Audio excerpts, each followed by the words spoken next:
ಅತಿ ಹೆಚ್ಚು important subject ಇದು.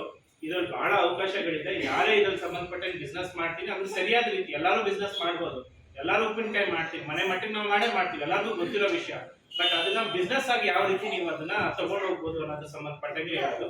ಮತ್ತೆ ಬರೀ ನಾವಷ್ಟೇ ಅಲ್ಲ, ನಾವಿಂಗ್ ಲಾಭ ಮಾಡ್ಕೊಳ್ಳೋದು ಅಂತಲ್ಲ ಅಷ್ಟೇ ಅಲ್ಲ, ಗ್ರಾಹಕನ ಅಂದ್ರೆ ಇದನ್ನ ತಿನ್ನೋರ್ಗೂ ಲಾಭ ಆಗ್ಬೇಕಿದ್ರಿಂದ ಅವಾಗ ಮಾತ್ರ ನಿಮ್ ಪ್ರಾಡಕ್ಟ್ ತಗೋತಾರೆ.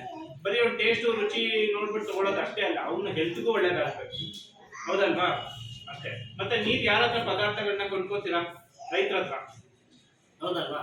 ರೈತರಿಗೂ ಇದರಿಂದ ಒಳ್ಳೇದಾಗ್ಬೇಕಲ್ವಾ? ನೀವು ತಗೊಳ್ಳೋ ಪದಾರ್ಥಕ್ಕೆ ಅವನಿಗೂ ಒಂದು ಒಳ್ಳೆ ರೇಟ್ ಸಿಗ್ಬೇಕು. ಅದಕ್ಕೆ ಸೊ ಅವ್ರಿಗೂ ಬೆನಿಫಿಟ್ ಆಗ್ಬೇಕು, ರೈತನಿಗೂ ಬೆನಿಫಿಟ್ ಆಗ್ಬೇಕು, ಗ್ರಾಹಕನಿಗೂ ಬೆನಿಫಿಟ್ ಆಗ್ಬೇಕು. ಮತ್ತೆ ನಮ್ಮ ಪರಿಸರ, ಓಕೆ, ನಾವು ಅತಿ ಹೆಚ್ಚು ಪ್ಲಾಸ್ಟಿಕ್ ಹಾಕೋದಿರ್ಬೋದು, ಕೆಮಿಕಲ್ ಬಳಸೋದಿರ್ಬೋದು, ಅದೆಲ್ಲ ನಮ್ಮ ಪರಿಸರಕ್ಕೆ ಹಾನಿ ಮಾಡುತ್ತದೆ.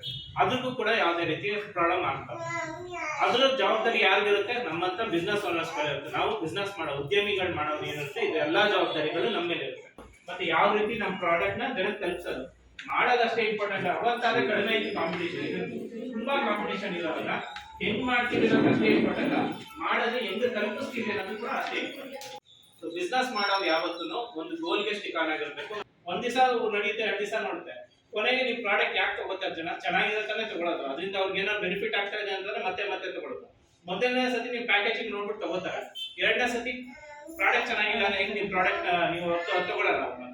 ಸೊ ಬ್ರ್ಯಾಂಡಿಂಗ್ ಅನ್ನೋದು ಅದು ನಿಮ್ಗೆ ಯಾವ ರೀತಿ ಕ್ವಾಲಿಟಿ ಮಾಡ್ತೀರಾ ಅಷ್ಟೇ ಇಂಪಾರ್ಟೆಂಟ್ ಅಲ್ಲ, ಕ್ವಾಲಿಟಿ ಮಾಡಿದೀನಿ ಅಂತ ನಾನು ತೋರ್ಸೋದಿದೆಯಲ್ಲ ಅದು ಬ್ರ್ಯಾಂಡಿಂಗ್. ಒಳ್ಳೆ ರೀತಿ ತಯಾರು ಮಾಡಿದೀನಿ ಅನ್ನೋದು ಅತಿ ಮುಖ್ಯ ಇಂಪಾರ್ಟೆಂಟ್. ನಾವು ಏನೇ ಬ್ರ್ಯಾಂಡಿಂಗ್ ಪ್ಯಾಕೇಜಿಂಗ್ ಮಾಡೋದಕ್ಕೆ ಅದು ಇಂಪಾರ್ಟೆಂಟ್.